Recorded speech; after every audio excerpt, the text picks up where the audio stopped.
as enjoyable as an expansive open-world game can be, there's also a time and place for more concise stories. These titles can be nice palate cleansers between meteor packages, or they could be slotted in when someone only has a day left in their Xbox Game Pass subscription. Today on Game Rant, we're going to be going over 10 Xbox Game Pass games that can be beaten under 5 hours.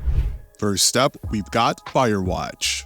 For a while, walking sims were treated with derision, but they are primarily story-driven games that usually focus on exploration. Sure, the subgenre has produced a couple low-effort projects, but that can be said for any other category. Firewatch represents walking sims at their peak, and the 2016 release has aged well. Set in a national forest, players are a lookout stationed in a watchtower, and they find themselves alone within the dense foliage, only periodically running into other people. Their only real connection is their walkie-talkie bound supervisor, who generally gives players some guidance on how to move forward. Firewatch's visual style and eerie quietness give way to a tense and uncomfortable atmosphere that builds throughout the short campaign. Narratively, the game touches upon some mature themes without feeling the need to spoon-feed the audience, all the while still delivering a cohesive story. Firewatch doesn't have much replay value, so one playthrough should be enough for most people.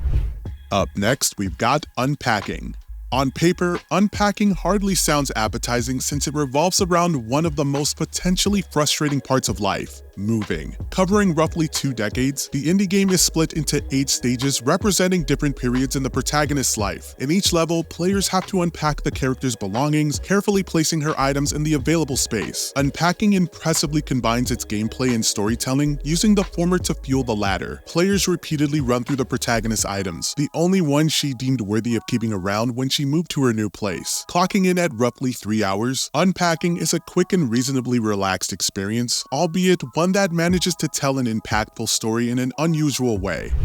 Up next, we've got A Short Hike. Considering its title, A Short Hike's brisk length shouldn't come as much of a surprise. An introspective stroll through a beautiful location, players follow Claire, a bird who spends the day at a park. While she is desperate to make it to the top of the trail in order to obtain a signal for her phone, Claire and the player are also encouraged to just absorb the world around them. Claire can go off the beaten path to find NPCs and minigames, or just to enjoy being one with nature. A Short Hike has no action outside some light platforming fueled by some unlockable abilities. The game is designed to be relaxing and tranquil, both characteristics it possesses in spades. The story is also quite poignant. While a playthrough's length will vary depending on someone's pace, a run can readily be completed within roughly 2 hours, and A Short Hike is well worth that investment.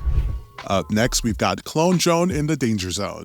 Clone Drone in the Danger Zone is a melee action game that gets most of its longevity from its side content that greatly ramps up the difficulty. Consequently, if someone wants to get the most out of this package, they'll be playing for way longer than just a few hours. However, the campaign serves as a pretty good entry point as it teaches the basics while also offering enough of a challenge to not be a walk in the park. Clone Drone's combat revolves around directional swings, as players will need to aim their swings of their weapons to target an enemy's weak spots. Although not an especially unique concept, it's executed well by the game. Up next, we've got Somerville.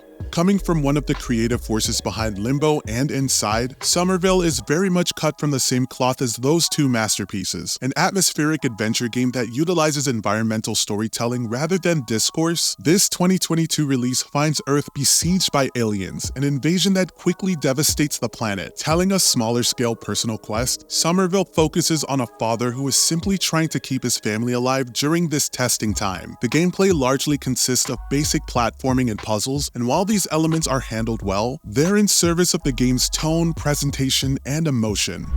Up next, we've got Bramble the Mountain King. This indie darling follows the child Ollie as he travels through a magical forest to save his missing sister. Bramble the Mountain King plays out like a dark fairy tale inspired by Nordic mythology, and the game does an impeccable job of bringing to life figures from these stories. Along with being quite terrifying at times, these creatures are presented with respect and depth since they feel like they belong in this world rather than just coming across as intruders. Gameplay-wise, Bramble the Mountain King is a straightforward puzzle stealth project that generally tasks players with staying out of the monster's views. While nothing to write home about, the gameplay loop is decent enough to not get in the way of the campaign's strengths, its presentation and story. Up next, we've got Cocoon. Geometric's Cocoon is a creative puzzle game that casts players as basically an insect that travels to different worlds by entering orbs. While the main hub area is primarily a wasteland, players periodically come across spheres that contain their own universes, essentially acting as separate stages. As every world comes with a unique aesthetic that sets it apart from the crowd, discovering an orb is always exciting, especially since the actual gameplay is fantastic. Along with well-paced puzzles, Cocoon also emphasizes exploration, allowing players to move at their own pace and to take detours if they wish. Although this freedom can expand a playthrough by a few hours, the game is still not particularly long. Up next, we've got Botany Manor. Balloon Studios' Botany Manor launched directly on Xbox Game Pass, making it one of many Day 1 arrivals announced for 2024. Compared to titles like Senua's Saga Hellblade 2 and Stalker 2, this short indie project will probably not be remembered as one of the year's most highly anticipated additions to the service. However, this doesn't mean it's not worth a playthrough. Botany Manor brings to life a 19th century townhouse, allowing players to explore its halls and gardens from a first-person perspective. As Adabella Green, a botanist working on a book of flowers, players must jot down the growth requirements for every seed and plant on the grounds, with each one acting as a puzzle. Botany Manor is simply pleasant. While by no means obvious, the puzzles are generally not too difficult, and they work well to keep things moving along while also teaching players about many different types of plants. Visually, the game looks impressive, with vibrant colors and realistic edge. Adabella is not a very loud or personable character, but her story develops quite nicely as the campaign progresses. Botany Manor should offer a welcome change of pace from more action-heavy games. Up next, we've got The Rewinder. Inspired by Chinese mythology, The Rewinder is a gorgeous 2D adventure game that casts players as a protagonist tasked with helping spirits move on and be reborn, a process that involves traveling through time by entering memories. Fairly story-driven, The Rewinder brings to life a unique world that has been largely left untapped by gaming, at least ones that find an audience in Western nations. Although somewhat simplistic, the gameplay is enjoyable and combines puzzles, dialogue, and exploration relatively well. Players have to make quite a few choices with genuine consequences too, making for a thought-provoking and involving campaign. And finally, Little Kitty, Big City. Not every game needs to be complicated, and that extends to fairly open sandbox projects. Little Kitty Big City has a simple premise. A cat wants to get back home. That's largely it, and the result is an adorable adventure that feels bigger than it actually is. After falling from their ledge, a cat finds itself wandering through a hectic city block filled with humans, other animals, and collectibles. The feline must complete a few quest lines to make its way back to safety, a journey that is generally relaxing. Little Kitty Big City is designed with younger players in mind and offers a good mix of platforming, exploration, and puzzles. More experienced players should still check this out if they want a short but sweet title to play in between longer games, particularly if they're cat people.